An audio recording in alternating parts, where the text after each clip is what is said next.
60 ships, facing 10,000 Viking warships that covered the entire bay like a massive swarm of locusts. Anyone who saw this scene knew what the outcome would be, a one-sided massacre. But 3 hours later, the Sea of Marmara had turned into a fiery hell. Thousands of Viking boats were burning like matchsticks. The screams of people being burned alive echoed across the sky, and the most feared warriors in Europe were swimming desperately away from a sea of fire they couldn't escape.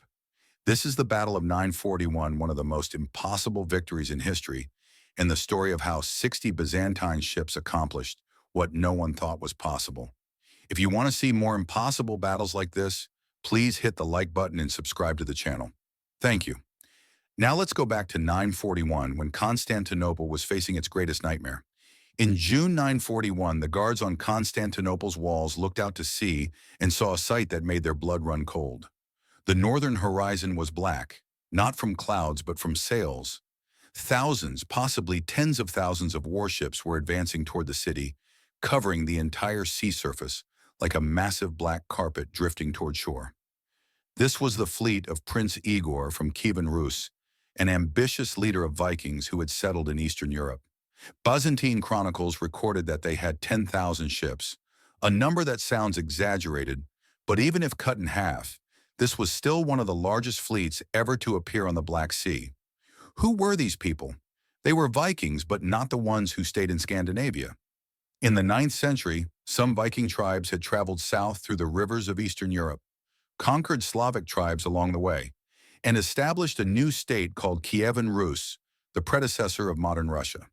They still retained the brutal warrior nature of Vikings, still worshipped the Norse gods, and most importantly, were still excellent at raiding. They had heard about Constantinople, the richest city in the world, where streets were paved with gold and churches were filled with treasures. Prince Igor, after unifying the Rus tribes, decided it was time to plunder this great treasure trove. He gathered every warship he could find, every warrior willing to fight, and set sail with absolute confidence that no one could stop them. But there was one thing Igor didn't know, a secret that Constantinople had kept hidden for over 250 years. The situation inside Constantinople was far worse than what the Rus imagined. Emperor Romanos I Lecapenus was away, commanding a campaign against the Arabs in the east.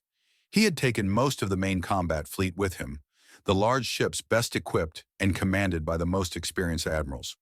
What remained in Constantinople were just 60 ships, including 15 aging warships still operational and 45 merchant vessels that had been converted into warships. These were ships no one wanted to put into combat under normal conditions, let alone facing a fleet of 10,000. The people of Constantinople panicked. Many began loading goods onto carts to prepare to flee inland. They had heard stories about the Vikings, about how they massacred monasteries in England and France, how they burned coastal cities, how they spared no one. And now they were coming with a force no one had ever seen. Meanwhile, the Rus began raiding the coastal towns of Bithynia across the Bosphorus Strait. They killed people, burned houses, captured slaves, and grew more confident each day. No Byzantine forces stopped them. It seemed Constantinople would fall without any major battle. But inside Constantinople's harbor, a man named Theophanes, a veteran admiral, was preparing a counterattack no one expected. Theophanes knew he couldn't win using conventional tactics. 60 ships couldn't defeat 10,000 boats in a traditional naval battle, no matter how skilled he was. But he had something the Rus had never seen, something most of the world still didn't know about. Greek fire. For 3 days, craftsmen were summoned to Constantinople's secret armory to prepare. They retrieved ceramic containers holding the strictly guarded chemical mixture, large bronze tubes with complex pump mechanisms, and began installing them on each ship in Theophanes' small fleet. Each ship was equipped with at least one. Some larger ships had 3 or 4 flame launchers. The sailors were carefully trained on how to use them. This wasn't an easy weapon to control. You had to know exactly when to pump, when to ignite, and most importantly, not let the chemical mixture leak into your own ship because it could incinerate you too. Theophanes knew he only had one chance. He had to wait until the Rus fleet was densely packed together, possibly when they were preparing to attack the city. then strike fast and create maximum chaos. If the plan failed, Constantinople would fall. If it succeeded, this would be one of the greatest victories in history. But first, he had to wait for the Rus to fall into the trap. A few days later, Prince Igor decided it was time to officially attack Constantinople. He assembled his entire fleet into the Bosphorus Strait, turning this narrow waterway into such a dense sea of warships that you could walk from one shore to the other without touching water. From atop the walls, Constantinople's citizens looked out and felt absolute despair. This wasn't a fleet, but a mobile nation. Each boat carried 40 to 50 Viking warriors, all armed with axes, swords, and shields, all thirsting for battle and plunder. They shouted, banged weapons against shields, creating a thunderous noise, and sang war songs in Old Norse. The Rus were so confident, they didn't even worry about the small Byzantine fleet still in the harbor. They saw 60 ships and laughed mockingly. Some Viking warriors even shouted challenges, calling for Byzantine sailors to come out and fight if they dared. To them, this would be the easiest battle of their lives. And then, in the late afternoon as the sun began to set, they saw the 60 Byzantine ships begin moving out of the harbor. The Rus cheered, thinking the enemy had finally decided to fight rather than hide in the city. They began rowing toward the Byzantine fleet, eager to begin the slaughter. But when the distance between the two fleets narrowed to about 50 meters, something strange began to happen. The large bronze tubes on the bows of Byzantine ships began rotating toward the Rus fleet. The Vikings didn't understand what they were. Some thought they were weapons that shot giant stones or arrows. They weren't worried because their boats were too numerous. No weapon could destroy them all.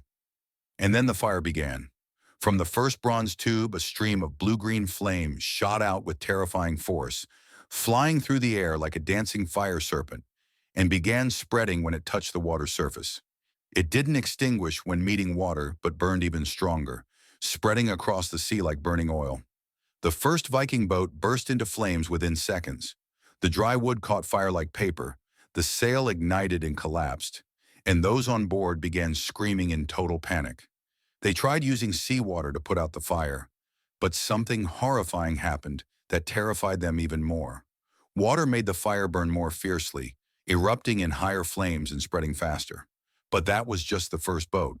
Within minutes, dozens of other flamethrowers on Byzantine ships began operating. 60 ships, each with 1 to 4 flame launchers, began turning the Bosphorus Strait into a blazing inferno. Fire shot out from every direction, spread across the water surface, jumped from boat to boat, and created massive walls of flame that no one could cross. The Rus, warriors who had faced every enemy on the battlefield without fear, were now panicking like children. They had never seen anything like this, never imagined that fire could burn on water, never thought it was possible to turn an entire ocean into a giant frying pan. Theophanes' tactics were simple but brutal. He didn't need to destroy each boat one by one. He only needed to create large fires at strategic points and let the fire do the rest of the work. The Rus fleet was packed too densely, boats so close together they were almost touching. This was an advantage when you wanted to overwhelm opponents with numbers, but a nightmare when facing fire. When one boat caught fire, flames quickly spread to the next, then to the next, creating a chain reaction that couldn't be stopped. The afternoon wind blowing from the south was also helping Byzantium. It pushed the fire northward, exactly the direction where most of the Rus fleet was gathered.